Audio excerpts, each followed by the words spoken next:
It's a bar about the system. Over the last few years, I've been starting out on a mission, and while sometimes it's hard to be driven, sat at desk upon desk just carving inscriptions, I've done my best to accept that it's part of what I'm living. And all this talk of exams has not yet succeeded in scarring my vision. I pass, that's a given. But I refuse to give up time to pass with distinction. I've got a need for success.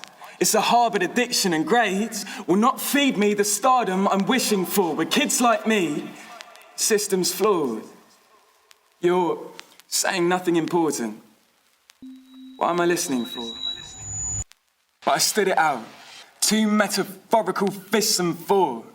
And now it's a few months before they're dismissing this war, before victory's doors.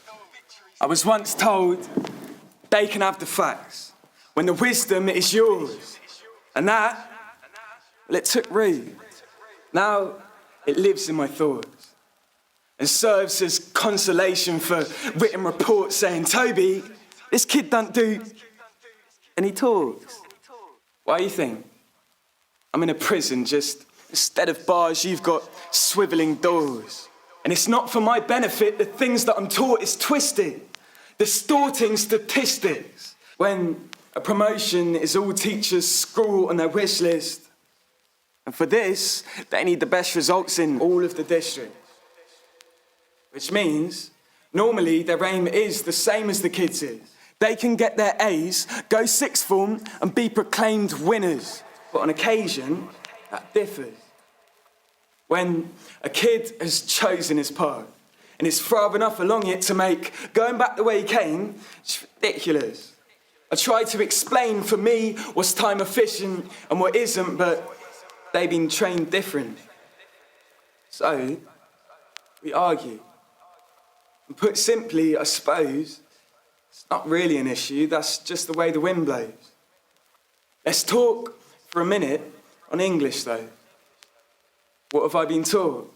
And what are some of the things I've wrote? Well, I know to always put a topic sentence in my intro, and I know you won't get many marks if you don't put in some quotes. But have I found any of it inspiring? No.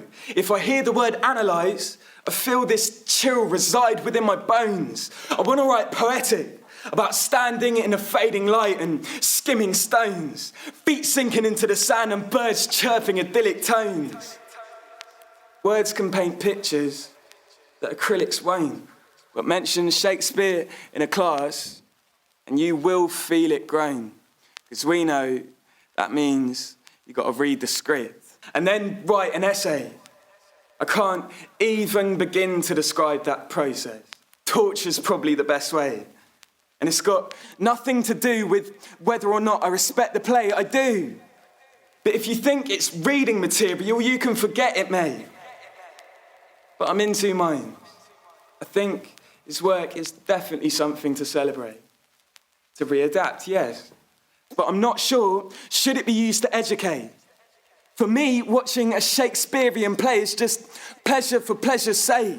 And since I've got literary role models that are alive and kicking in the present day, I don't know if his words can compete with the way that theirs, to me, resonate.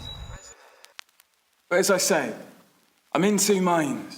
I like the way his sentences seem to tessellate.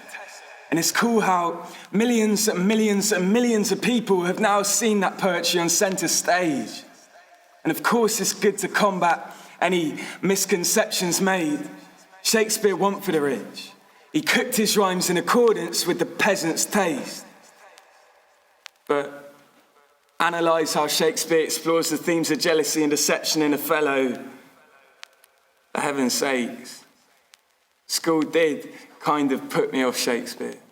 But I've come to accept and respect the part he most definitely played.